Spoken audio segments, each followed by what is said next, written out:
తొలి తెలుగు చారిత్రక నవలా రచయిత కవి సమ్రాట్ బ్రహ్మశ్రీ నోరి నరసింహశాస్త్రి గారి నారాయణ భట్టు నవల 3వ భాగం 24/7/24 7వ అధ్యాయం. సుజాత సంఘారామానికి వచ్చి ఇప్పటికీ సుమారు 5 ఏళ్ళు. జేతారినాథుడు కళ్యాణ కటకం ఒక మారు ధర్మ ప్రబోధ నిమిత్తం వెళ్ళి వచ్చినప్పటి నుండి ఆమె జేతారినాథుడికి మహాభక్తురాలై మొదట దేవతా పూజలు జపాలు చేయటం అధికంగా చేశారు. కానీ రాను రాను ఆమె పూజాధికాల మీద అభినివేశం తగ్గి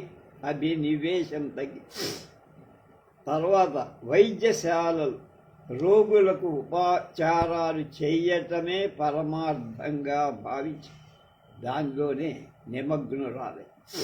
ఆమె హస్తస్పర్శ వలనే మాతృదేవతా ప్రసాదంలా ఎందరో రోగులకు వ్యాధులు తగ్గాయి అనే ప్రసిద్ధి కలి ఆమె వ్యాధిగ్రస్తులకు ఉపకారం చేయటంలో విశేష ప్రావీణ్యం సంపాదించి ఆమె పేదలు ధనవంతులు అనే భేదం లేక సర్వసమత్వంతో ఉపచారాలు చేశారు. కనుక సర్వజనాదరణ అయింది. ఉపస్థాన శాఖ నుండి అందరి వలె సుజాత కూడా తన గదికి వెళుతున్నారు. ఇంతలో ఆమెకు మెల్లగా వెనక నుండి సుజాత అనే పిలుపు వినబడి ఆ పిలుపు ఆలకించి ఆమె ఆగింది. ఎవరది? నిన్ను బేతారినాథ ప్రభువులు మహాప్రసాద స్వీకరణకు పిలవాలని పిలిచారు, రమ్మన్నారు. ప్రభువుల అని సుజాత నిర్లక్ష్యంగా అవును అన్నాడు ఆ వార్తాహరుడు. ఈ రోజు నా మనస్సు వికలంగా ఉంది. మహాప్రసాదం మరొకసారి అనుగ్రహింప కోరాను అని చెబుతూ సుజాత ముందుకు వెళ్ళిపోతాడు. ఆ వార్తాహరుడు అంతటితో ఊరుకోక సుజాతను గది వరకు వెంబడించి అతడు వస్తున్నది చూసి ఆమె వారించల. అతడు సుజాత గదిలోకి వెళ్ళి అతడు ఆమెను మిక్కిలి గౌరవ భావంతోనే మాట్లాడాడు. వాత్సల్యంతోనే ప్రత్యుత్తరం ఇస్తున్నా. అమ్మా, నువ్వు ఇక్కడికి వచ్చి ఎంత కాలమైంది? 5. మీ స్వగ్రామం ఉపాసికలను గ్రామం ప్రశ్నించరాదు, సన్యాసిలా. అమ్మా, నువ్వు ఉపచర్య చేసినంతనే ఎలాంటి రోగి కూడా స్వస్థుడవుతాడని చెప్తారు. నిజమని నా స్వానుభవం వల్ల తెలిసి ఆ మహత్వం నీకెక్కడి నీరు తాగినందువల్ల వచ్చిందో తెలుసుకోవాలనుకుంటుంది. అడగకూడదు అన్నా కదా. ఏ ఊళ్ళో నీళ్ళు తాగావంటే ఎక్కడ పుట్టావనేగా. పైకి శాంతంగా కనపడే నీ మూర్తి వెనక తీవ్రమైన పాపం ఏదో నాకు కనిపిస్తోంది తల్లి. ఎందుకది? ఎప్పుడూ లేని ఇటువంటి ప్రశ్నలు ఇవాళ వేస్తున్నావెందుకో? బేతారినాథుల ఆజ్ఞ నిర్వర్తించి రా, వెళ్ళు అన్నారు. ఈ మహాప్రసాద స్వీకరణ ఉపాసికల వద్దకు వార్తలు తీసుకుపోవటం నాకు అంత ఇష్టం కాదు అన్నారు. అట్లా అనటం నేరం కదా, అపరాధం కదా. అమ్మా, నువ్వు ఎక్కడ జేతారి ప్రభువుల శిష్యురాలవయ్యా? వదిలిపెట్టలవా? వారు కుంతల దేశ దిగ్విజయాత్ర చేసినప్పుడు నీది కళ్యాణ కటకమా అని అడిగాడు. ఆ ప్రశ్న అడగరాదని ముందే చెప్పాగా. అతడింకను ఏదో అడగబోయాడు. సుజాత కళ్ళలో నుండి నీరు నిండి ఆమె వక్షస్థలం మీదకి జారి అది చూసి అతడి ప్రశ్న కంఠంలోనే స్తంభించిపోయి అతడే మొదలుపెట్టాడు. ఎవరో ఇద్దరు పరమ దుర్మార్గులు కళ్యాణ కటకం నుండి వచ్చారట. వారిలో ఒకరిని బంధించి తేవటానికి యమభట షట్కం వెళ్ళింది. కళ్యాణ కటకం నుంచా ఆ ఇద్దరి పేర్లు తెలుసా అన్నాడు. రెండవ పేరు తెలియదు, కానీ ఒకరి పేరు మాత్రం వినపడింది, పొన్న అని. ఆ మాట వినగానే సుజాత గుండెలు ఆగిపోయి అది చూసి అతడు అన్నాడు, మీది కళ్యాణ కటకమా తల్లి? ఈ వార్త వల్ల అలా అయిపోయావు నువ్వు. అది చూస్తే నీది కళ్యాణ కటకం అనే అర్థమవుతుంది. ఆ దుష్టులు నీకు తెలుసా అని అడిగారు. అతడికి ఏమైనా అపాయం తలపెడుతున్నారా వాళ్ళు? లేదు, కానీ నాగులు, ఏదటం, గోదావరి, లంకలు ఈ మాటలు మాత్రం వినపడ్డాయి. అన్నీ చూస్తే అపాయకరమైన మాటలుగా అనిపించి, నాయనా నిన్ను నా కొడుకుగా చూస్తున్నా, ఆ మనుష్యుని ప్రాణాపాయం లేకుండా నువ్వు కాపాడాలయ్యా. మహాప్రభువుల చిత్తం, నేనేం చేయగలనమ్మా? అయినా దుర్మార్గుల ఎడల నీకెంత అభిమానమేమి తల్లి అన్నారు. మంచివాడవు కదా నాయన, నువ్వు వెంటనే ఇక్కడి నుంచి వెళ్ళిపోయి అతని తెచ్చిన వార్త తెలియగానే చెప్పు. ఆ మాట విని వార్తాహరుడైన ఆ బాలకుడు బయలుదేరి వెళ్ళిపోయి ఆ తర్వాత సుజాత హృదయంలో దుఃఖం ఆగకుండా పొంగగా చివరికి ఆమె ఎక్కి ఎక్కి వేచి అలామ ఎంతసేపు ఏడుస్తోందో కానీ సంఘారామ రహస్య ద్వారం తెరిచిన ధ్వని విని ఉలికి పడి బయటకు వచ్చి ఆమె చూస్తుండగానే ఆ ద్వారం నుండి పెద్ద దారువులాగా ఉన్న ఒకానొక మనుష్య, దారువు అంటే కట్టెను, పెద్ద దూరల మనుష్య శరీరం అనే యమభట షట్కం మోసుకొని వచ్చి చప్పుడు చేయకుండా సామాను కొట్లో ప్రవేశిస్తుంది. ఆ శరీర ఆకారం దూరం నుండి అస్తమిస్తున్న వెన్నెల కాంతిలో చూడగానే ఆమెకు ఆపాదమస్తకం విద్యుత్తు ప్రసరించినట్లుగా, షాక్ ఇచ్చినట్లుగా ఒక్కసారిగా నిశ్చేష్టమయ్యి ఆమెకు చైతన్యం వచ్చి తలెత్తి చూసేసరికి దిగులు గొల్పే ముఖంతో వార్తాహర బాలకుడు నిలబడి ఉన్న బ్రతికి ఉన్నావా తండ్రి అన్నారు. తల్లి, చెప్పలేను, కేవలము శవాకారంగా కనపడింది. బ్రతికి ఉన్నాడా అని అడిగిందన్నమాట. 8వ అధ్యాయం.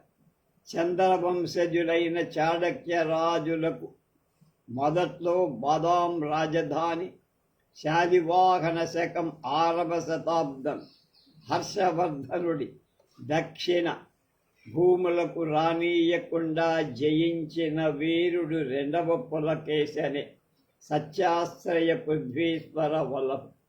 అతడు సముద్ర తీరం అంటి ఉన్న వేంగీ మండలం జయించి తన తమ్ముడైన కుబ్జ విష్ణువర్ధనుని దానికి అధిపతి చేశాడు. అన్నగారి తర్వాత కుబ్జ విష్ణువర్ధనుడు స్వతంత్రుడై వేంగీ చాళుక్య వంశకర్త అయ్యాడు. అప్పటి నుంచి పశ్చిమంలో కుంతల చాళుక్యులు, తూర్పున వేంగీ చాళుక్యులు ప్రభువులుగా దేశాన్ని ఏలారు. ఈ 2 వంశాలకు జ్ఞాతి శత్రుత్వం మొదటి నుంచి ఉంది. అది ఆవల. కొంతకాలానికి పశ్చిమ చాళుక్య రాజ్యాలలో జైనం, బౌద్ధాలు వ్యాపించి రాజులు బలహీనులు కాగా వాళ్ళు చాలా కాలం రాష్ట్రకూటులకు వశులయ్యారు. మళ్ళా ఇప్పటికీ 100 ఏళ్ల క్రింద స్వతంత్రులై తమ దృష్టి తూర్పున వేంగీ మండలం మీద నిలిపారు. అప్పుడు వాళ్ళు వేంగీ రాజ్యంలో రాజకుటుంబాలను, జ్ఞాతి కలహాలను రెగ్గొట్టారు. చివరకు విమలాదిత్యుడనే చాళుక్య వల్లభుడు చోళ చక్రవర్తి అయిన రాజరాజ చోళుడి కుమార్తె అయిన కుందన మహాదేవిని వివాహమాడి బలవంతుడైన స్వసురుడితో, మామగారితో సహా వేంగి మండలంలో తన రాజ్యాన్ని స్థిరపరుచు. అతడి కుమారుడికి తన మామగారి మా పేరే రాజరాజు అని పెట్టి తన భావమరది అయిన రాజేంద్ర చోళుని కుమార్తె అయిన అమ్మంగదేవిని కోడలుగా తీసుకుంది. విమలాదిత్యుని దూరదృష్టి వలన చోళ చక్రవర్తులతో కలిపి నిలుపుకున్న ఈ బాంధవ్యమే వేంగి రాజ్యం కుంతల చాళుక్యుల ధాటికి అణగిపోకుండా నిలవతొక్కుకోవటానికి అవకాశం కలిగింది. రాజరాజ నరేంద్రుడి పట్టమహిషి అమ్మంగదేవి. రాజరాజ నరేంద్రుడు వేంగి సింహాసనం అధిష్ఠించే నాటి ఆమె తండ్రి అయిన రాజేంద్ర చోళుడే చోళ చక్రం. తండ్రికి కుమారుల మీద కంటే ఆమె మీదే ఎక్కువ ఆధారం ఎక్కువ. ఆమె చాలా బుద్ధి కుశలత కలదు. విద్యావతి కూడా. సంస్కృతంలో చక్కని సాహిత్యం కూడా ఆమె చేసింది. ఆమె అభిమాన విద్య రాజనీతి, శుక్రనీతి, కామందకం, కౌటిల్యుని అర్థశాస్త్రం వీటిని ఆమె క్షుణ్ణంగా చదివి లోతుగా అధ్యయనం చేసి ప్రయోగపూర్వకంగా మొత్తం మీద దాని మీద ఆధిక్యతను సాధించింది. వేదవ్యాసకృత మహాభారతం బహుమాన్యం.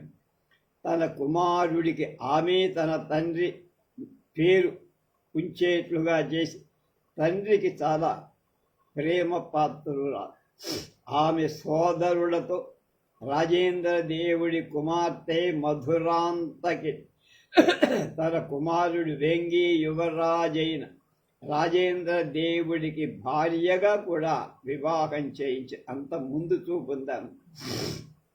అమ్మంగదేవి యందు రాజరాజ నరేంద్రునకు గౌరవంగా కలిసిన ప్రేమ ఉంది. గౌరవం, ప్రేమ. ఆమె శీఘ్రకాలంలోనే వేంగి మండలంలో ఎక్కువ పలుకుబడి సంపాదించుక అయినా ఆమె చోళ చక్రవర్తుల మహావైభవం ఎరిగినది అయినందువల్ల కొద్ది కాలమైన వేంగి రాజ్యమామకు పేదగా కనబడే, అంటే చాళుక్య వైభవం ఇక్కడ కనపడుతుంది. ఆమె దృష్టి చోళ రాజ్యంపై ఇప్పుడు ప్రసరిస్తూ ఉంటుంది. తన కుమారుడు వేంగి యువరాజు అయిన మాతామహుడి వద్దనే, తాతగా తల్లి తండ్రి వద్దనే తంజాపురం, కాంచీపురాన్ని తరచుగా అక్కడే ఉండనిచ్చి చోళరాజపుత్రులతో అతని విద్యాధిక్యం సాగించటానికి కూడా ఒప్పుకుంది. వేంగి ప్రజల అభిమానం యువరాజుకు కొంత తగ్గుటం కూడా అనుమతి. రాజమాత అయిన కుందవ మహాదేవి కూడా చోళరాజపుత్రిక అయిన ఆమె కొద్ది కాలంలో గోదావరి తీరవాసంచే తెలుగు వాళ్లతో పాటు కలిసిపోయింది. అమ్మంగదేవికి పుట్టింటి మీదన చోళ దేశం చోళాచారాల మీద పక్షపాతం పోల. తెలుగువారి పద్ధతులు ఆమె కొంత మోటుగా కనిపించి అంతఃపురంలో ఎలాంటి ఛిద్రాలు లేకుండా రాజ్యంలో ఎంత బలమో కూడా ఆమెకు తెలుసు.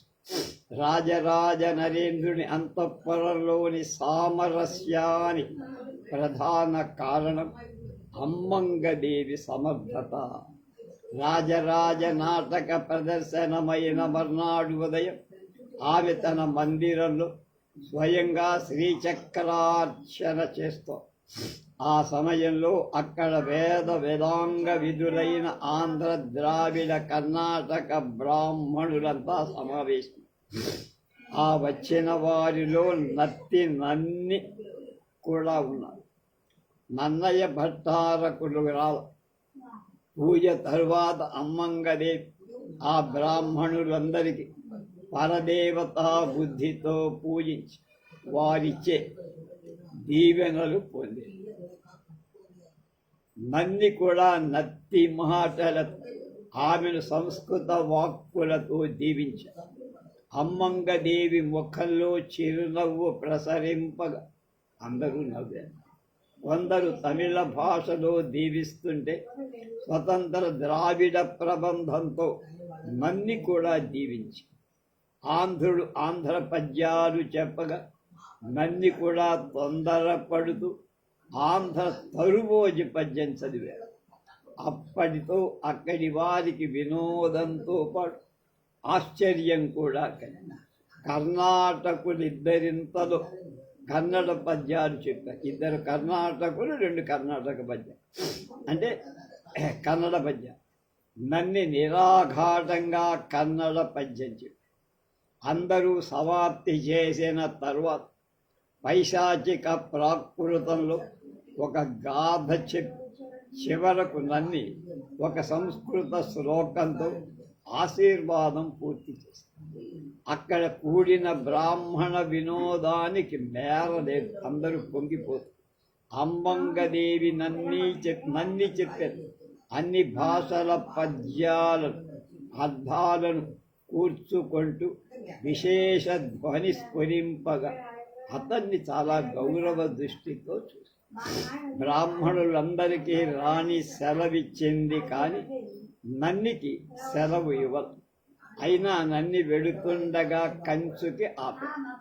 అంత వెనుకకు వచ్చి తన్ను కంచుకి ప్రతిబింబిస్తున్నది చేస్తున్నాడు అని రాణికి చెప్పాడు నరసింహ.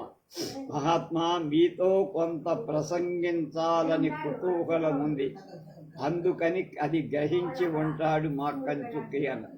అమ్మా, మహారాణితో నేనేం మాట్లాడగలను? ఆయన నత్తి మాటలు మనం అన్ని చేస్తా చేస్తే బాగుండదు. మీకు నత్తి విడిచి మాట్లాడవచ్చు నాతో, అయితే సెలవిస్తానమ్మా చెప్పు తల్లి అని. వేద మంత్రోచ్చారణలో మీకు నత్తి రాల, కానీ మిగతా భాషలో మీ భాష మాట్లాడేటప్పుడు మాతో మాట్లాడేటప్పుడు ఎందుకు వస్తుందండి? నన్ని మౌనం వహించి మహాదేవి వంక గౌరవ ఆదరాలతో చూసి, నువ్వు త్రిలోక రాజ్యలక్ష్మివి అవుతావమ్మా. అమ్మంగదేవి, మీ దేశం ఏమిటి నాయన? మా బోటి బ్రాహ్మణులకు దేశమేమిటమ్మా? ఆసేతు హిమాలయం మధ్యవర్తం, ఎక్కడ మా నిత్య నైమిత్తిక కర్మలకు అనుకూలంగా ఉంటుందో అది మా దేశం. ఈ గోదావరి తీరం, వేంగి మండలం మీకు అందుకు అనుకూలంగా లేవా?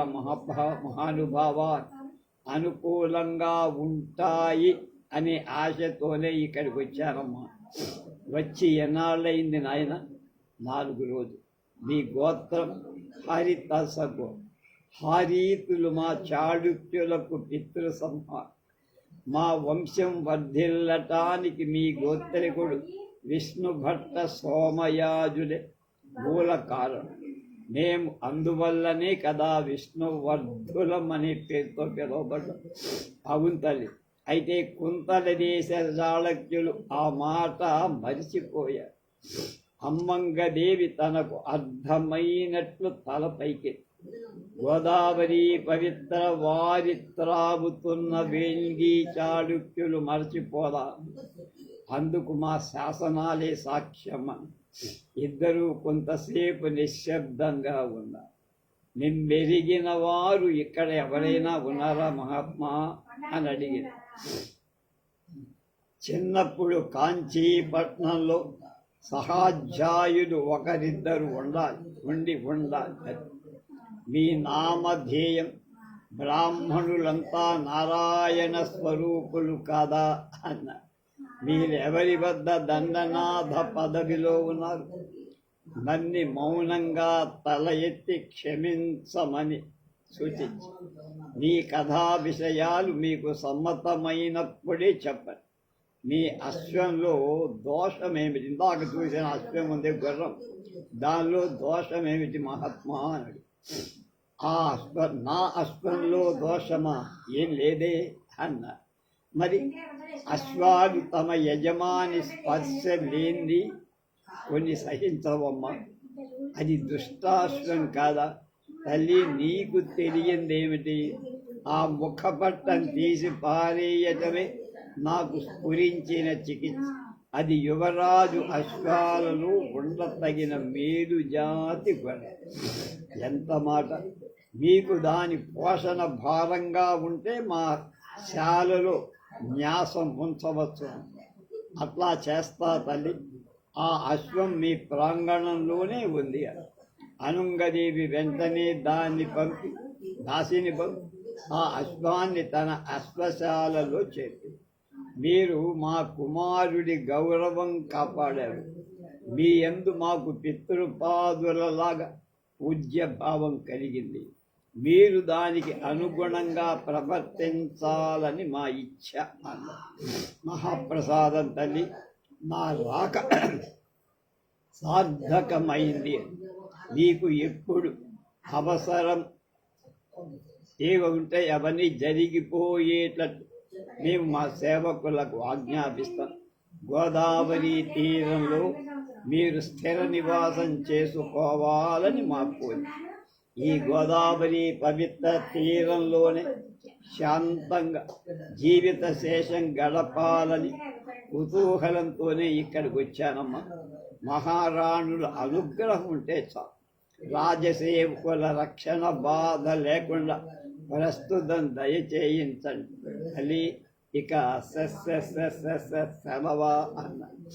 అమ్మంగదేవి చిరునవ్వుతో మంచిదని ఆ నత్తి బ్రాహ్మణుడికి సెలవిచ్చింది.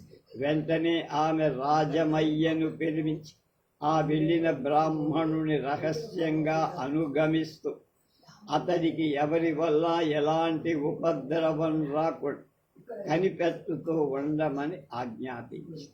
మరి కొంతసేపటికి ఆమె వజ్జీయ ప్రగడను పిలిపించి ఆమె అంతఃపుర విషయాలు, రాజకీయాలు అనేకం మాట్లాడి, నారాయణ నాముడైన బ్రాహ్మణుడు ఎవరి వద్ద దండనాథుడుగా కానీ అమాత్యుడుగా కానీ ఉన్నాడో మీకు తెలుసా?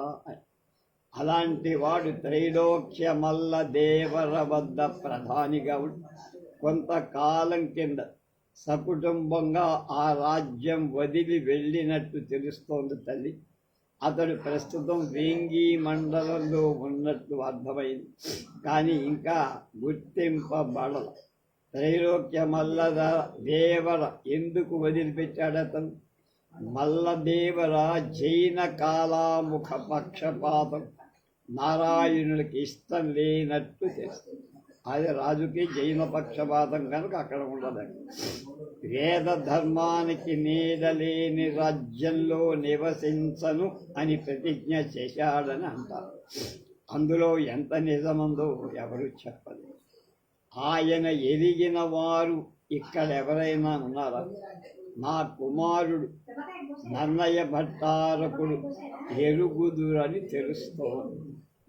అలాగే ఇతర విషయాలు మాట్లాడి సెలవిచ్చి వజ్జీయ ప్రజ్ఞలను మహారాణి పంపించి 9వ అధ్యాయం.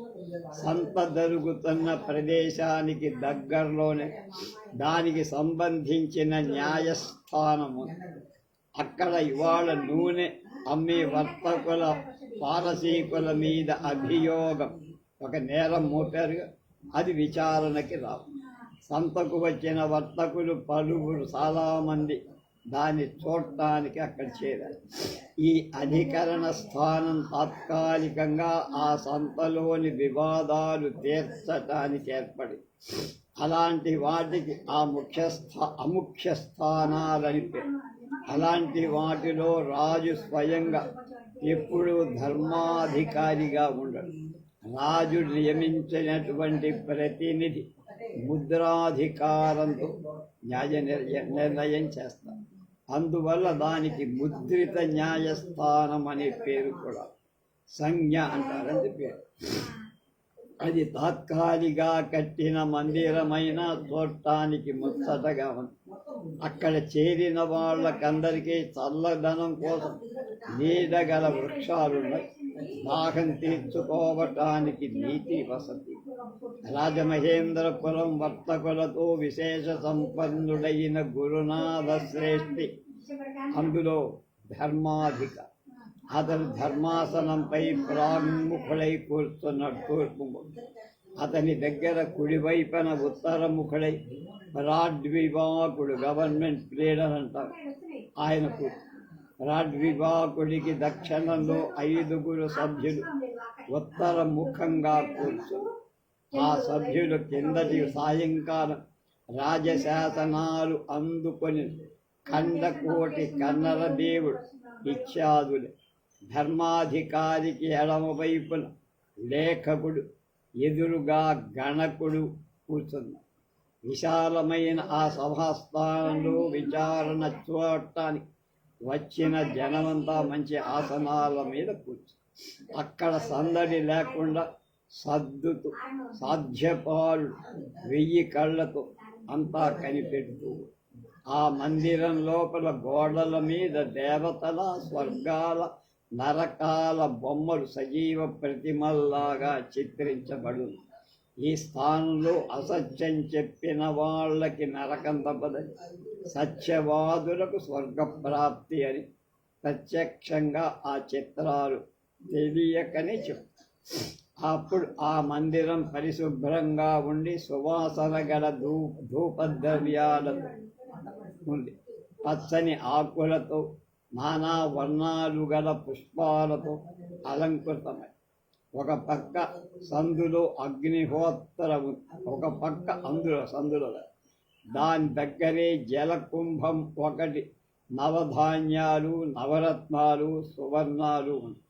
అవి వర్ణాది భేదాల బట్టి భేదించే ప్రమాణాలకు ఉపయోగపడే ద్రవ్యం. ప్రాడ్వివాకుడి దగ్గర ఒక రమ్యమైన పేటికలో ధర్మశాస్త్ర గ్రంథాలు ఉన్నాయి. ముందు ఆనోడు పారసీక వర్తకుల మీద అభియోగం విచారణ జరగ. ఇందులో చింతటి సాయంకాలం వర్తకులను బంధింప నియమించబడిన రాపర్తి బేతయ్య సూచకుడంటే ప్రజాసామాన్యానికి కానీ ప్రభువు కానీ సంబంధించిన నేరాలు పట్టుకొనటం, పట్టుకోవటానికి రాజు చేత నియమితుడైన సూచకుడి స్థానానికి ఎదురుగా పారసీకులు 5 నిలబడి ఉన్నారు. వారి ముందు వారి చేత వారి పక్షంలో వాదించట నియోజితుడైన నియోగి ఒకడు ఆసనంపై కూర్చున్నాడు. పారసీక వర్తకుల మీద 2 అభియోగాలు వచ్చి ముందుగా సూచకుడు వచ్చాయని సూచకుడు. ఆ మాటలు వినగానే పారసీకుల నియోగి ఏదో చెప్పటానికి డౌట్. ఇంతలో ప్రాడ్వివాకుడు సూచకుడితో ఒక్క విచారణలో 2 నేరాలు నిర్ణయించటానికి వీల్లేదు. ఈ 2 అభియోగాలు ముందు మీరు స్వల్పమైంది అనుకున్న దాని మీద మీరే నిర్ణయించుకొని అది మాత్రమే ఇప్పుడు ఈ వ్యవహారంలో చెప్పండి. 2వ దాని స్వభావం ఎత్తిదని సూచించడానికి కూడా వీలుదే. ఒక నిర్ణయం కాంది 2వ దాని సంగతి ఎత్తడం మంచిది కాదు, అసంగం. పరికీర్ణార్థం పరిశీలనార్థం కూడా.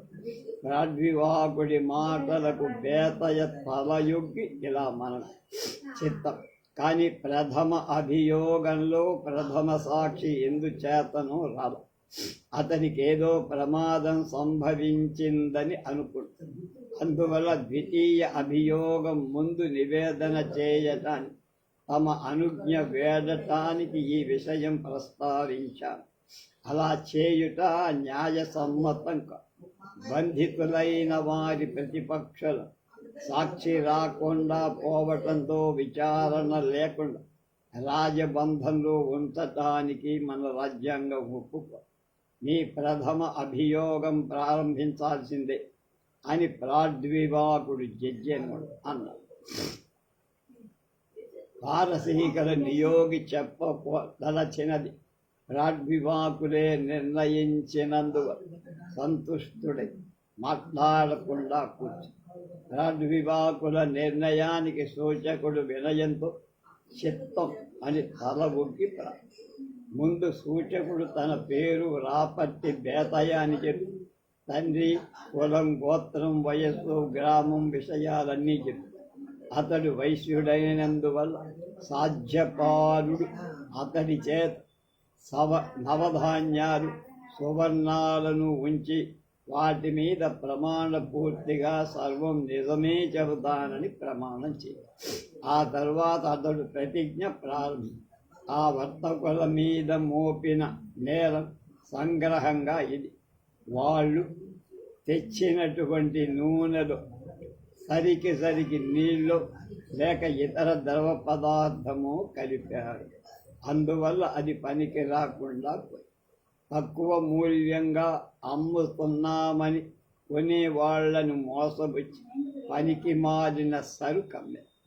సూచకుడు ఈ విధంగా నేర స్వభావం చెప్పి అది రుజువు చేయనున్న సాక్షుల పేరు చెప్పి వారు అమ్ముతున్న నూనె కూడా రాజభటులు తెచ్చారని చెప్పి అతడు ఈ ప్రతిజ్ఞ చేస్తుండగా రాడ్వివాకుడి అనుజ్ఞ ప్రకారం లేఖకు అదంతా ఒక పలకం మీద వ్రాసి రాడ్వివాకుడికి చూపారు. రాడ్వివాకుడు అందులో సమక్షంగా బిగ్గరగా చదివి ఎవరి ఆక్షేపణ లేదని చెప్పిన మీద అది పత్రం మీద కెక్కించడానికి లేఖకుడికి ఇచ్చారు. ఆ తర్వాత రాడ్వివాకుడు పారసీక వర్తకులను తమ ఉత్తరం చెప్పమని జవాబు చెప్పం. వారి పక్షాన నియమితులైన నియోగి లేచి ఆ వర్తకులు ఆంధ్ర భాష సరిగా రాకపోవటం వల్ల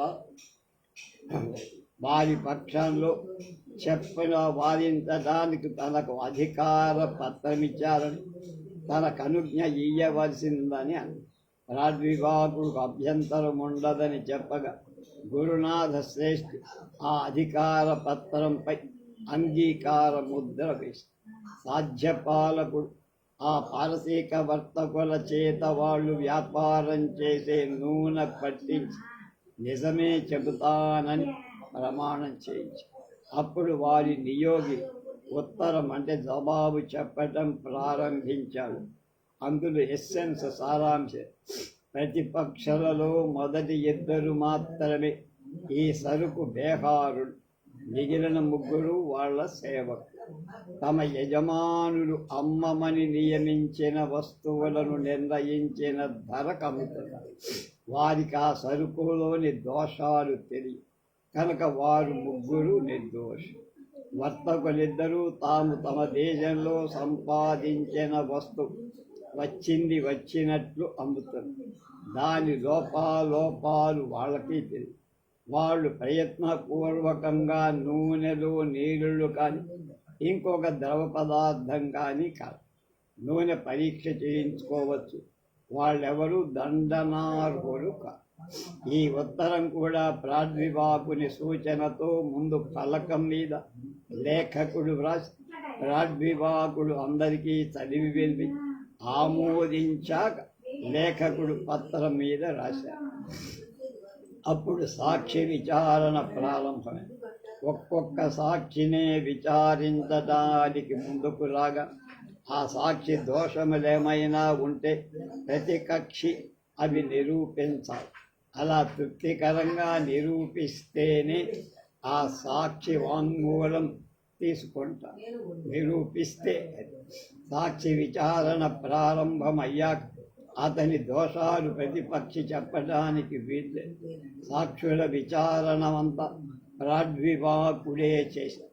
పైని వివరించిన విధంగా లేఖకుడు దానిని ముందు ఫలకం మీద వ్రాసి ప్రాడ్వివాకుడు చదివాక పత్రాల మీద కెక్కిస్తూ ఉన్నాడు. ఆ ప్రాసెస్ అలా జరిగిపోయి సాక్షులందరూ ఎవరి కుల ధర్మ ప్రకారం వాళ్ళు, ఎవరి శ్రేణి ప్రకారం వాళ్ళు పవిత్రమైన వస్తువులను పట్టుకొని దాని మీద ప్రమాణం చేస్తారు. బ్రాహ్మణులు అగ్ని మీద, క్షత్రియులు ఖడ్గాది ఆయుధాల మీద, వైశ్యులు ధాన్యం బంగారం మీద, శూద్రులు వారి వృత్తి సాధనాల మీద ప్రమాణం. అలాగే ప్రాడ్వివాకుడు సత్యం చెప్పిన వారి పుణ్యలోకం కలుగుతుంది, అసత్యం చెప్పిన వారు నరకానికి వెళ్తారని, తల్లిదండ్రుల తాతలు కూడా పుణ్యలోక చ్యుతులు చేస్తారని పాపం చేస్తే వీళ్ళకే కాదు వాళ్ళ తండ్రికి తాతలకు కూడా ఉత్తమ లోకాలు రావని హెచ్చరించి సాక్షుల విచారణ వల్ల వర్తకులు స్వయంగా అమ్మించింది స్వచ్ఛమైన నూనె కాదని అతని దీపం వెలిగించగానే వెలగటంకి చిట్టపటలాడిందని వాడు మంచి నూనె అని మోసపోయి విక్రయించారని వ్యక్తం. రాజభటులు పట్టుకొని వచ్చిన నూనె సిద్ధల పరీక్ష చేసి వారి నేరం నిరూపించి కానీ సేవకుడైన 3వ 4వ 5వ ప్రతిపక్షం నూనె మిశ్రణం జరిగినట్టు సాక్ష్యం లేకపోయింది. వాళ్ళే కలిపినట్టు. సూచకుడు మొదటి సాక్షి అయిన పొన్న అనేవాడు ఎందువలనో ఈ ఉదయం నుండి కలపడు. అతన్ని విచారిస్తే ఆ ముగ్గురి నేరం కూడా విస్పష్టమవుతుందని అందుకు మర్నాటి వరకైనా వ్యవధి కావాలి అన్నారు. సభ్యులందరూ ఏకగ్రీవంగా అంగీకరిస్తే ధర్మాధికారి అలాంటి అవకాశం ఇవ్వచ్చని ప్రద్వివాకుడు చెప్పారు. గురునాథ శ్రేష్ఠి సభ్యుల అభిప్రాయం అడిగారు. సభ్యులు నిర్ణీతులైన శ్రేణీపతులంతా అనుభవశాలురైనందువల్ల ఆ ముగ్గురు కూడా నిర్దోషులై ఉండటం అసంభవమని అనుకో. అందువల్ల మర్నాడు మరల అధికరణ స్థానానికి వాళ్ళు రావాల్సి వస్తే స్వకార్యభంగమవు. అయినా ధర్మదీక్ష చేత రావటానికి ఏవకేవంగా అనుమతించి అప్పుడు గురునాథ శ్రేష్ఠి ఈ విచారణ మరణాలు పూర్తవుతుందని చెప్పి ఆ ప్రతిపక్షులను మర్నాడు తీసుకురావాలని రాజభటులకు ఆజ్ఞ. వారికి పంపటం ముందు వారి రాజభటులు కావాల్సిన సౌకర్యాలు చేస్తుంది లేనిది విచారించి లోపాలు జరిగితే తనకు చెబితే సవరిస్తుంటానని ధర్మాధికారి కూడా చెప్పి ఆ తర్వాత ఇంకా కొన్ని వ్యవహారాలు ఆనాడు విచారణ జరిగాడు కానీ అందులో ఎక్కువ భాగం సంప్రతిపత్తి ఒప్పుదల మీదనే జరిగి ఉంటుంది. అందువల్ల విచారణకి ఆలస్యం లేదు. ముందు పూర్వపక్షి ప్రతిజ్ఞ వ్రాయటం చేత ఎక్కువ ఆలస్యం. ప్రతిపక్షి తన సంపత్తి ప్రతి చెప్పగానే ధర్మాధికారి లేఖకుడికి చెప్పి జయపత్రం రాయించి ముద్రిక వేసి పూర్వపక్షి అంటే మొదటివాడు ముద్దాయో లేకపోతే చెప్పినవాడు ఇంపించడం జరిగింది. వ్యవహారంలో ఉభయ పక్షాల అబద్ధం మాట్లాడానికి భయపడుతున్న అన్ని వ్యవహారాలు తేలిగ్గా జరిగిపోయి సూర్య సమయం అయింది. 2 గడియలు ముందుగానే న్యాయస్థానం అయిపోయింది. 10వ అధ్యాయం. ఆ పగలంతా క్రీడా ద్వీపంలో వివిధ క్రీడలు జరిగాయి. ఆ రాత్రి అక్కడ వినోదం ఏం లేదు. నన్నయ్య భట్టారకుడు భోజనం తరువాత ఇంటి వద్ద పురాణ కాలక్షేపం చేస్తుంది. విద్యార్థి ఒకడు శ్రావ్యమైన కంఠంతో వ్యాస మహాభారతం మూలం చదువుతాడు. భట్టారకుడు మధుర వాక్కులతో మూల గ్రంథ సారాన్ని చెబుతున్నాడు. అది మండువాలోగి తూర్పు సింహద్వారం విశాలమైన మధ్య భాగంలో నన్నయ్య తూర్పు ముఖుడై ఉపదేశిస్తున్నాడు. పాఠకుడు ఉత్తర ముఖంగా కూర్చున్నారు. శ్రోతలెందరో స్త్రీలు పురుషులు చేరి అలంకరించారు, ఆలకిస్తున్నారు. అందులో చాతుర్వర్ణ్యాల వాడు మహాభారతం నన్నయ్యకు అభిమాన గ్రంథమైనది. అది నన్నయ్య ముఖంగానే వినాలని పండిత పామరుడు ఒక ప్రసిద్ధి వ్యాపించి ఆ కాలక్షేప సమయంలో ఆ ఇంటి మధ్య భాగమే కాక ఇంటి ముందున్న అరుగులు కూడా జనాలతో నిండిపోయి. అప్పుడక్కడ చేరిన బ్రాహ్మణ పండితులలో ముఖ్యంగా చెప్పదగిన వాడు వృద్ధుడైన భీమన భట్టు, పావులూరి మల్లన, క్షత్రియుల్లో నెల్లూరు నుండి వచ్చిన బిజ్జన, వైశ్యులలో శివిరివి శెట్టి, చతుర్థ కులజులో అద్దంకి గౌడ్ అన వేమారెడ్డి ముఖ్యుడు. వారిలో బిజ్జన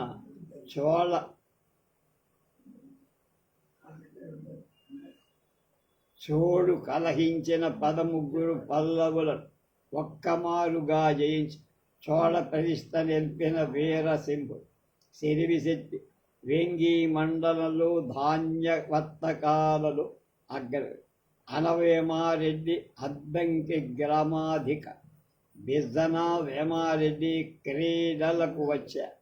వారిప్పుడు రాజమహేంద్రవరం వచ్చిన నన్నయ్య భట్టారకుని ఇంట మహాభారత పురాణ కాలక్షేపానికి తప్పక శ్రద్ధగా వింటారు.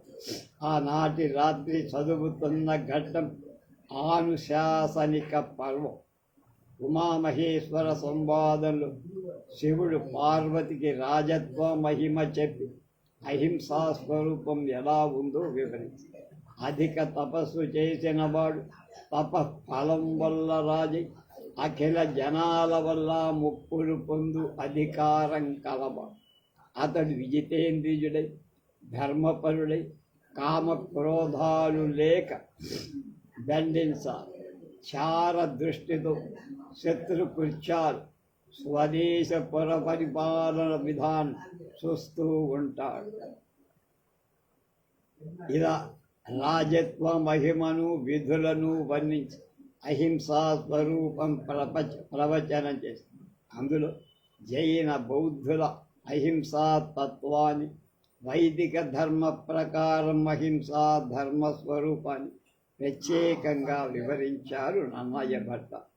జైనుడు చీమను తొక్కితే హింస వస్తుందని అడుగులు లెక్క పెట్టుకోవటానికి కుంచెకాలతో నేలను చిమ్ముతూ వీధుల వెంట నడుస్తారు. ముక్కునకు పేలిక ఒకటి అడ్డం కట్టుకొని పోయనిది నీరు వడపోయకుండా నీళ్లు తాగు. దీపం వెలిగించితే దాని మీద పురుగులు పడి చచ్చిపోతాయని సూర్యాస్తమయానికే దీపాలు పెట్టకుండా సాయంత్రం భోజనాలు ముగిస్తాయి. యజ్ఞాలు చేస్తే పశుహింస అవుతుందని చెయ్యాలి.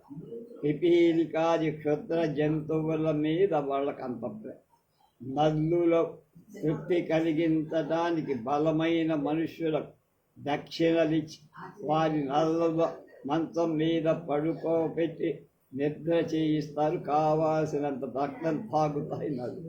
రోజు నిద్రకు ముందు, నిద్ర లేచిన తరువాత, భోజనం తరువాత బ్రహ్మక్షయం అనే మంత్రాన్ని 3 సార్లు నియతంగా జపిస్తారు. ఆ మాటలు విని శ్రోతలు నిర్ఘాంతపు పావులూరి మల్లన ఎందుకో తల పక్కకు తిప్పు. అప్పుడు బౌద్ధుల అహింసా నియమాన్ని గురించి ప్రసంగించారు. బౌద్ధ మతానికి కలియుగంలో ప్రథమ ఆచార్యుడైన గౌతముడు మత్స్య బుక్కు చేపలు తినేవాడు. చివరకు మల్లులలో ఒకనొక భక్తుడు పెట్టిన వరాహ మాంసం తిని అందుపై అతిసారం కలిగిన దానితో దేహయాత్ర చాలు. అంటే బుద్ధుడు చేపలు తినేవాడు. ఒకనొక రోజున ఒక భక్తుడు పెట్టిన పంది మాంసం తిని దానివల్ల అతిసారం కలిగి చనిపోయాడు. కనుక చాతుర్వర్ణ్యం చేసే యజ్ఞయాగ చాలింపం అనటానికి వారి అహింసా ధర్మబోధ. ప్రస్తుతం వారి ఆచరణ విధానం మహాచీన తాంత్రికం. అంటే వారి పూజాలలో మద్యం, భూచర, జలచర, ఖేచర మాంసాలు చక్కగా వాడుతూ ఉంటారు. కనుక అహింస ఒక పేరుకే. మహాభారతంలో నిరూపించే అహింసా స్వరూపం విశిష్టమై అది వేద ధర్మం చేత అనువదిస్తుంది. మనకు అహింస పరమ ధర్మం అయితే ఆచరణలో అది అంత సామాన్యమైంది. హింస లేనిది లోకయాత్ర సాగు. దున్నినప్పుడు నాగేటి తాలుకి అనేక ప్రాణం పిలుస్తుంది. అలాగే రోటిలో దంచేటప్పుడు, ఎరగనిలో, పొయ్యిలో, జలాశయాల్లో ఎన్నో పురుగులు చనిపోయి, దీపం వెలిగింపగా ఎన్నో జీవులు నశిస్తాయి. సంసార యాత్ర ఈ సూచన చేసే ఇవి లేని జరగ. కానీ ప్రాణులను మనం చంపాలని అహంకారంతో ఇవి చావ వాటికి ఆయుస్సు తీరగా అలా పడి చనిపో. చంపిన వాళ్ళు మేం చంపామని అనుకో. అందువల్ల వాళ్ళకు ఆ పాపం పుణ్యపాపాలకు బుద్ధి మూలం. అది ఎలా ఉన్నా పంచమానుల దోషం ఉపశమించడానికి పంచయజ్ఞాలు గృహస్థులు చేస్తారు. అది గృహస్థుల అహింసాధన. సర్వకర్మ పరిత్యాగం చేసిన పరమహంసల అహింస పరమం. వారు సర్వభూతాల అభయ ప్రతిజ్ఞ చేస్తారు. నిప్పు వెలిగించరాదు, చెట్టు నుండి ఆకైనా వాడు కొంచరాదు, కోసిన కాయనైనా తరగల. ఈ విధంగా అహింసా ధర్మం ఆశ్రమ వ్యవస్థ క్రమంగా విధించబడి లోకయాత్రకు భంగం లేని విధంగా గృహస్థులకు అహింస నియమితం అయ్యింది. అలాగే ఈ విధంగా చెబుతుంటే శ్రోతలలో చాలామందికి ఆ ధర్మ సూక్ష్మాలు ఆశ్చర్యంగా కనబడి మహాభారతం యొక్క గొప్పతనం, వ్యాసుని యొక్క గొప్పతనం అందరూ మెచ్చుకొని నందయ్య సంతుష్టుడై వ్యాసరచిత మహాభారత మహిమ ఎన్ని మారులు విన్నా సంపూర్ణంగా చెప్పలేమయ్యా. అది సాక్షాత్తుగా వేదానికి సమానమైంది. ఒక్క వేదవ్యాస మహర్షికే దాన్ని రాయటం సాధ్యం. భాషాంతరంలో వేదవ్యాసుని వాక్యసారం కొద్దిగా గ్రహించి స్వతంత్రించి మార్పులు చేసి మేము కూడా భారతకర్తలమే, వ్యాస భారతాన్ని మెరుగులు పెట్టామని గర్వించే అవ్యక్తులు ఉన్నారట. అలాంటి దుర్విదగ్ధులందరినీ ఈ మధ్య మన రాజసభలో మన పావులూరి మల్లరాజుడు చెప్పు వరకు నేను ఊహించలేక. మాకు ఈ కోశం పరమ దైవం ఆ పుస్తకం అని పురాణ కథనాన్ని పూర్తి.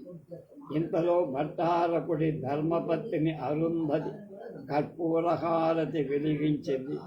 భట్టారకుడు కోశ పూజ కావించి స్వస్తి ప్రజాభ్య పరిపాలయంతం న్యాయేన మార్గేణ మహిమహీష గోబ్రాహ్మణేభ్య శుభమస్తు నిత్యం లోకా సమస్తా సుఖినో భవంతు అని స్వస్తి వాచకుడు.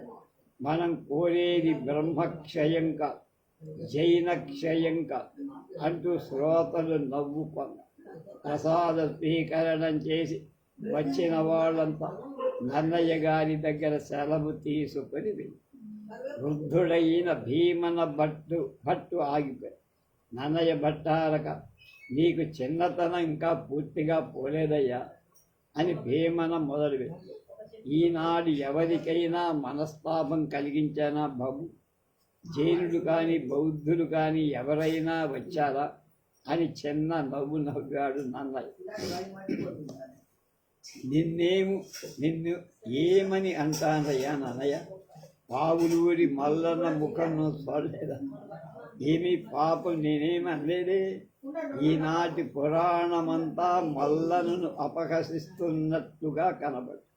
శ్రోతలు సాదామని అతడి ముఖాన్ని చూడటం నువ్వు గమనించలేదా? లేదు, అతనిదేముంది అని. ఈ మధ్య మల్లన బెదవాడెళ్ళి వెళ్ళి త్రికాల యోగ సిద్ధాంత దేవరల జైన వసతిలో దిగంబరుడి వద్ద మంత్రస్వీకారం చేసి వచ్చింది. నీకు తెలీదా? నన్నయ్య నిర్ఘాంతుడు. నాకు ఈ వార్తలు తెలియదు మహానుభావ. నా నిత్యనైమిత్తిక కర్మలలో పాఠాలతో పఠనంతో చదువుకోవడం ఇతర ప్రసంగాలేం రావు కదా. అయినా నేను బుద్ధిపూర్వకంగా చేసిన హింస కాదు కనుక నాకు ఆ పాపం అంటదని చిరునవ్వు. అప్పుడు నత్తి బ్రాహ్మణుడెవరో ఎరుగుదురా అని నన్నయ్య ప్రశ్నించాడు. భీమన భట్టు అతని విషయంలో కొంచెం జాగ్రత్తగా ఉంది. నన్నయ్య నమ్మలేక ఎందువల్ల అన్నాడు.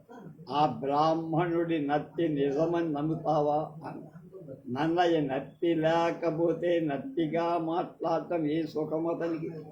స్వస్తి చెప్పట్లో నట్టు రాలేదుగా, అంటే సంస్కృతం చెప్పేటప్పుడు రావట్లా. దానికేముంది, నేను ఒక ఘనపాటి నాకు తెలుసు. ఆయన ఘన చాలా నిరర్గళంగా చెప్పగలరు. కానీ పాపం సంధ్యావందనం ప్రారంభిస్తే అర్ఘ్యప్రదానం పూర్తయ్యేటప్పటికి చేసి జాము కాలం పడుతుంది. ఏదో ప్రారంభం చేత నత్తి రావచ్చు. దానికి దీనికి సంబంధం లేదయ్యా. అంత నత్తి పనస చెప్పనప్పుడు ఒక్కచోటైనా ఆ నత్తి రావాలి కదా. పెద్దలు మీకు ప్రతి దానిలోనూ సందేహం ఏమిటండి అన్నాడు నన్నయ్య. భీమన, కాదయ్యా, మొదలు అతడు బ్రాహ్మణుడని నమ్ముతావా? నన్నయ్యకు నవ్వు వచ్చే చెవులు మూస్తా. మీరు ఎంత అనుమానిస్తున్నారు? నాకు మాత్రం అతడెవరో పూర్వజన్మలు ఆప్తుడిలాగా కనపడు. అతడి ముఖం ఎప్పుడు చూసిన గుర్తురాదు. కానీ అతని కంఠస్వరం ఏదో పూర్వ పరిచితమైన దానిలాగా నటింది. పలకరింత మనుకున్న నందకున్నాడు. పలకరిద్దామన్నా అందకుండా వెళ్ళి. పూర్వపరిచుడు అంత పారిపోవడం ఎందుకయ్యా నేను చూసి? అతనికి ఎంత అశ్వకుశలత ఉందో గమనించావా? అతడు క్షత్రియుడని నాకు తోస్తు. అతడెవరో గూఢచారి అయ్యుడు. మన రాజభటులు అతన్ని అనుగమించి కనిపెడుతున్నారే. ఆ మాటలకు నన్నయ్య నిర్ఘాంతుడు. తపోనిష్ఠులైన బ్రాహ్మణులను కూడా రాజభటులు వెన్నంటుతారా? రాజరాజ నరేంద్ర రాజ్యంలో అన్న. భీమన, నన్నయ్య, ఎంత లోకజ్ఞుడవని ప్రతీతి ఉన్న మా బోంట్లకు లోక అనుభవం ఎక్కువ. శ్రేయస్సు కోరే రాజు చారచక్షువై ఉండాలని ఇవాళే కదా పురాణ ప్రసంగం చేశావు. నా మాట విని ఆ నత్తివాడిని నమ్మద్దు. అతడికి దూరంగా ఉండటం అందరికీ మంచి. ఇలా ఆధారంతో నన్నయ్యకు చెప్పి భీమన భట్ భారతం చదివిన విద్యార్థి కైదండతో స్వగృహానికి వెళ్ళి భీమన అనుభవం మీద నన్నయ్య ఎంతో గౌరవం ఉంది. అయినా ఉత్తమ బ్రాహ్మణుడు కాడని నమ్మలేకపోయి. అతని ముఖంలో సౌమ్యత, మాటలలో తేటతనం, వాక్కులో సంస్కృతి. అలాంటి వాడు గొడచారి ఎలా అవుతాడు? భీమనది సర్వదా అతిగా సందేహించే స్వభావం అనుకో. మల్లన దిగంబర శిష్యుడన్నది జ్ఞప్తికి వచ్చి మనసు పట్టలేక అరుంధతితో భార్యతో అన్న, వినావా, మల్లన పాపం పెదవాడలు దిగంబరుడి వద్ద మంత్రదీక్ష పొందాడు. ఆ మహామాయ బుద్ధిమంతులను కూడా బలవంతంగా మాయలో ముంచేస్తుందేమో అని. 11వ అధ్యాయం. రాజమహేంద్రపురం అంతటా 4వ రోజు క్రీడా వినోదాలు చూడాలని మహా ఉత్సుకతో ఉన్నారు. సామాన్య కర్షకులు, సంపన్నులు, ఉన్నత ఉద్యోగులు, సామంత దండనాథులు అందరూ వస్త్రాలంకార భూషితులై శృంగారమూర్తుల్లా క్రీడా ద్వీపానికి బయలుదేరు. నగరమంతటా తూర్య నినాదాలు, మంగళవాద్యాలు, ఆనంద పరవశులైన జనుల కోలాహలం వినపడు. కానీ పాపం పావులూరి మల్లన స్థితి విషాదంగా. అతడి భార్య మాచమ్మ, ఆమెయే ఆ ఇంటి గృహలక్ష్మి. పెద్దలు చిన్నలు ఆమె సద్గుణ సంపత్తిని కొనియాడని వాడు.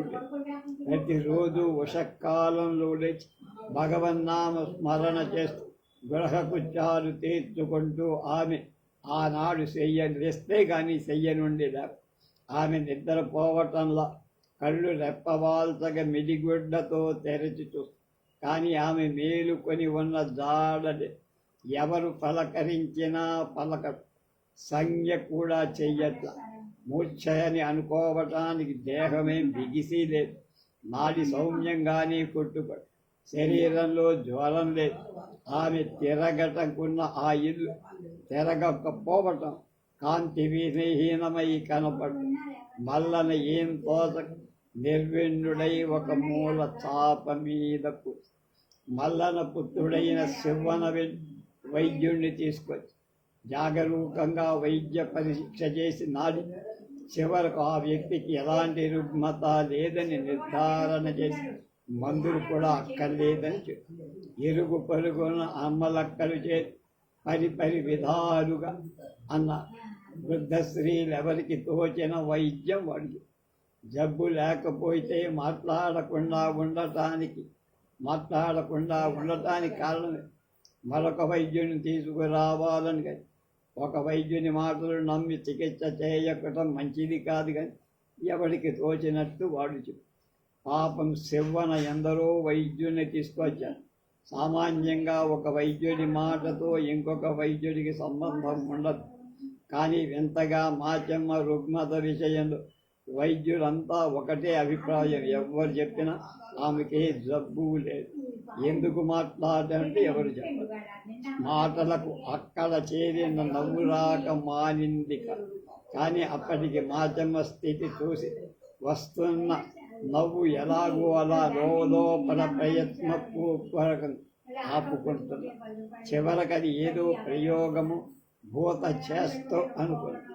అప్పుడు శివన అక్కడి వాడు సూచించిన భూత వైద్యుల దగ్గరికి వెళ్ళి విభూతి తీర్థం కూడా విభూతి ఉపయోగించదు. తీర్థం నోట మింగుడు పడదు. తుదకు మల్లన ఇంటిలో పరిచారకుడు మల్లకు నమస్కరించి, బాబు దండం, సారంగధరుని సంఘారామంలో అనేకులు భూత వైద్యులున్నారు. నా భార్యకు వచ్చిన బాధ ఒకసారి వాళ్ళే చేత్తో తీసేసినట్టు తీసేశాను. మల్లనకు సంఘారామానికి పంపడం ఇష్టం. అయినా పరిచారకుడు చాలాసార్లు చెప్పగా కుమారుడి వంక వీక్షిస్తున్నాడు.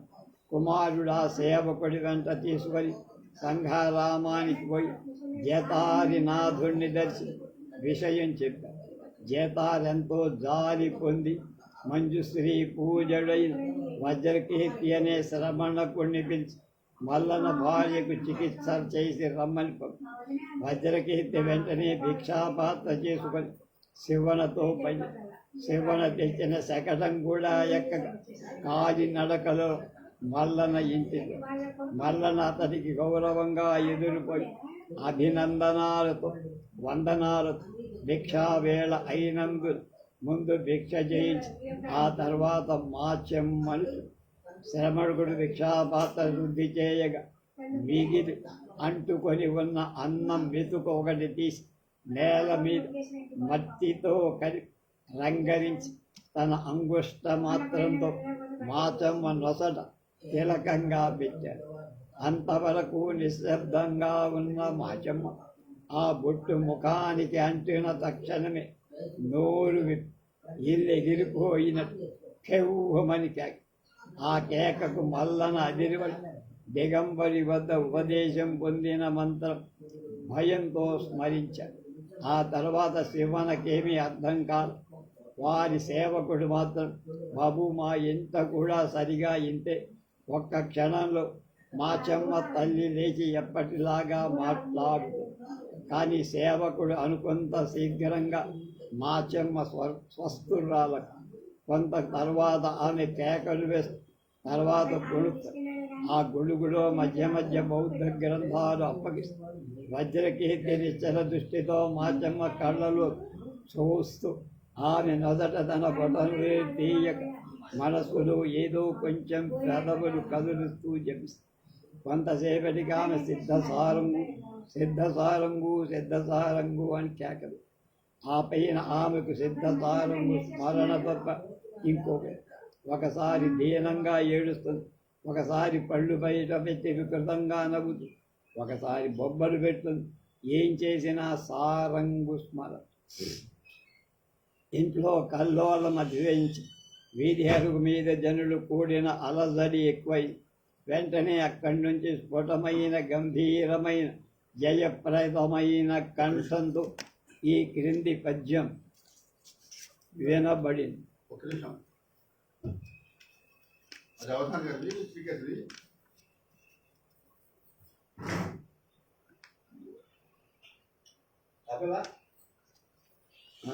తీయరా?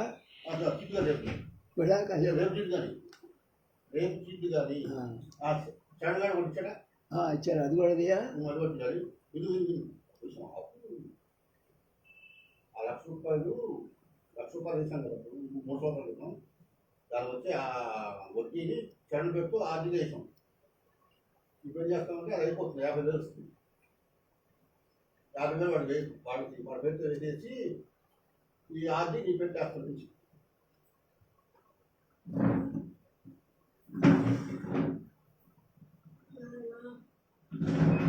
శ్రీ సారంగు బరేతరా నిలయం సేవాత్మపైశాతుని ఓసీ సిద్ధుడటందువా ఎరుగవక్కో దక్షవాటేశ హేరా సంజాత పరుండు భీమకన్ మల్లన్నాంగ భక్షోనివే దాసీలుండై వేచియుండనిది ధైర్యం ఉన్న నోరెత్తుమా. ఈ పద్యం విని అందరూ వడుకుతూ నిర్వాక్కులై ఆ పద్య అర్థం తెలియని వాళ్ళ కూడా ఆ కంఠస్వరమే ఏదో చెప్పరాని భయాన్ని ఆవేశింపజే ఎవరు కదలలేదు. ఇంతవరకు మిక్కిలి వాచాలమై ఉన్న మాచ కంఠం కూడా స్తంభించి వజ్రకీర్తికి ముఖంలో రోషం వ్యక్తం. చుట్టూ ఉన్న వాళ్ళకి అతని ఎందు దురభిప్రాయం కలిగినట్లు అతనికి తెలిసిపోయి అంతటితో అతని రోషం ఎక్కువై అప్పుడు అతడు 2 చేతులు నమస్కారంతో ఆకాశం పైకి నమస్కరించి కొంతసేపు మనసులో ఏదో గొణుక్కొంటూ మననం చేసి అప్పుడు మరలా దక్షిణ కరాంగుళి మాచమ్మ పాలం మీద పెట్టి ఆమె చెవిలో ఏదో గొణుకుతూ చెప్పబోయారు. అప్పుడు వినేవాళ్ళకి అద్భుతం కలిగిస్తూ మాచమ్మ అందరూ వినేటట్లుగా ఈ పద్యం చెప్పింది. విధవాపుత్ర ప్రసిద్ధ పురుషుడవే విన్నాములే నీ కథావధి ఎల్ల బెదరింపజూతుమము నెవ్వారింగనెంతో వృధా వ్యధనుందంగా అనాథ శ్రేష్ఠియుకో అప్పాల్మెక్కు బ్రాహ్మణ్యము అధమా వాడల వీధులం తెలుగు పర ఆర్య బాహ్యుండవై కఠిన వాకు ఎప్పుడూ వచ్చి ఎరగని పవిత్రమైన మాచమ్మ నోట ఆ పద్యం మరింత కఠినంగా మల్లన వినలేక చేతులతో చెవులు మూసుకున్నారు. అక్కడ విన్నవాళ్ళంతా సహించలేకపోయారు. అందరూ ఇంద్రజాలంలో చిక్కుకున్న బొమ్మల్లాగా నిశ్చేష్టులై చూశారు. శ్రమడు మాత్రం సంతోషించి విరిసిన ముఖంతో వెకిలి నవ్వులు చీకటులు వెదజల్లుతూ వెళ్ళిపోయారు. ఇంతటిలో బయటి అరుగు మీద నుండి ఒక హుంకార ధ్వని వినవు.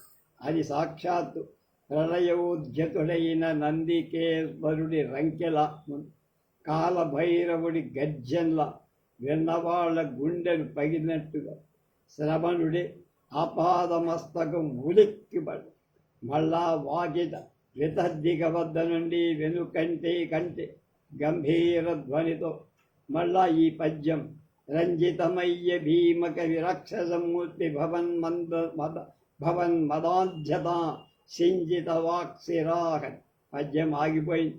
మాచమ్మ వికృతంగా నవ్వి వాకిట గర్భ విభేదక స్వరంతో చింది అనే పద్యం అందుకో. ఆ 2 అక్షరాలు విన్నప్పుడు మాచమ్మ దేహంలో చెప్పరాని బాధ కలది కనపడి విలవిలా తన్నుకొని శ్రవణుడి ముఖంలో నవ్వు సంపూర్ణంగా పోయింది. అతడు సంచలింపదొచ్చి వాకిట పద్యం వచ్చింది.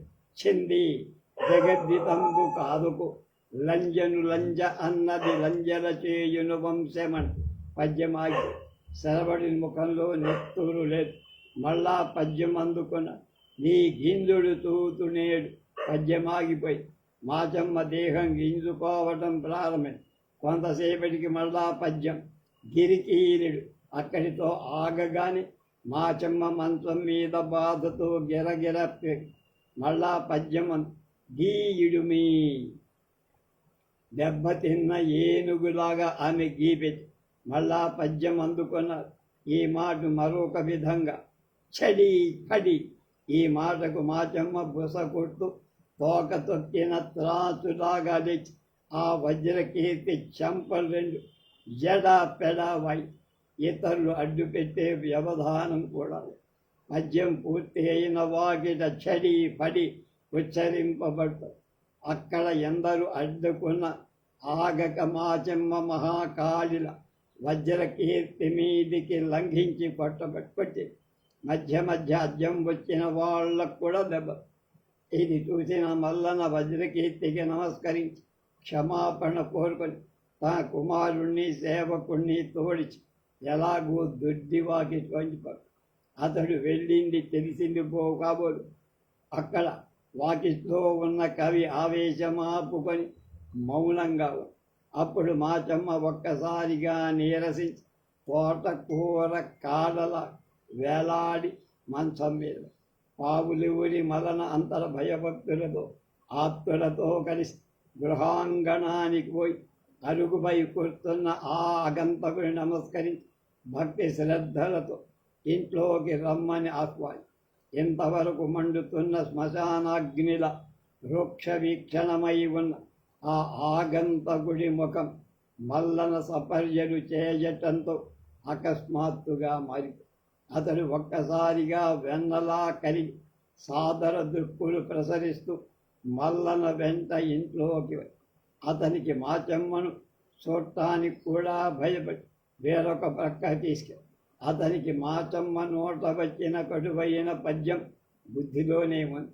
కానీ ఈ ఆగంతకుడు తానే అడిగి మాచమ్మ ఉన్న ప్రదేశం తెలుసుకొని అక్కడికి వెళ్ళి ఆమె 2 పాదాలు పట్టుకొని భక్తితో నమస్కరి. అప్పుడు అద్భుతం ఒకటి చేయి. మాచమ్మ అప్పుడే నిద్ర లేచుతున్న దానిలా మూసిన కళ్ళు విప్పి చూసి జనులంతా చూసి ఆశ్చర్యపడి అంతమందిలో మంచం మీద పడుకున్నందు ఏవగించుకున్న దానిలా సిగ్గుతో బెదరి చూస్తూ లేచి ఇంట్లోకి వెళ్ళి ఆమె బలహం దేహం బలహీనమైన కంఠధ్వని నీరసించటమే కానీ ఎలాంటి మార్పులు లేక ఆమె తన ప్రకృతి మామూలుగా అయిపోయింది. అది కళ్ళారా చూసిన వాళ్ళ ఆశ్చర్యానికి మేరలేదు. కొందరు మాత్రం బౌద్ధ శ్రమణుడు అవస్థకు జారిపడతారు. కానీ చాలామంది అతను చూసి అతడే లక్ష్మీదేవి వంటి మాచమ్మకేలు లేనిపోని శవం పూర్ణం చేశాడని వాళ్ళ అభిప్రాయం. కానీ అందరూ ఏకగ్రీవంగా ఆ ఆగంతకుడి నయాతిశయంతో స్తుతించి మరికొందరు అతని ప్రభావం పొగడటం మాటలు రాకపోవటంతో పారవస్యం పోయి ఆగంతకుడు వేములవాడ భీమక. అతడి వాక్కు విపరీతమైన ఆడంబరం. కానీ దేహం దీర్ఘమైంది కానీ దృఢమైంది కాదు. అతడు బాగా పొట్టివాడు. మక్క చెక్కిన శరీరం ఛాయ సొగవారిన నిప్పుల్లాగా కందినట్టు చర్మం మీద నూనె కారుతున్నట్టు అసహ్యంగా కనదు. ముఖంలో వర్చస్సు లేదు.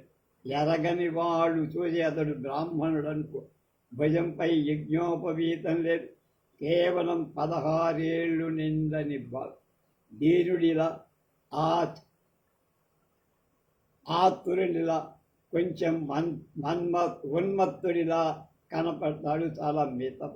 మల్లన అతనికి చేసిన సృష్టిగా కుడిచి కూర్చోవటానికి పరచిన చాప మీద వెన్నువాల్చి నిద్రపోయాడు. అతనికి బడలిక కలిగిందని అందరూ అనుకున్నారు. అతని మహత్వం విని మాట్లాడటానికి ఎందరో వచ్చారు. కానీ హతాశులై నిలిచిపోయారు. ఆ సాయంత్రం వరకు రోగగ్రస్తులు పిశాచగ్రస్తులు అక్కడికి ఎందరో తెరణాలలా వచ్చారు. కానీ వారికి అతని దర్శనం కాల. అక్కడ సందడి అందు చీకటి పడి వరకు వేములవాడ భీమక ఆ చాప మీదే నిద్రపోతున్నాడు. క్రీడా ద్వీపంలో ఇవాళ ధనుర్విద్యా పరీక్ష జరుగుతుంది. ఆ పరీక్ష ఎలా జరుగుతుందో మిగతా విషయాలన్నీ రేపు తెలుసుకుందాం.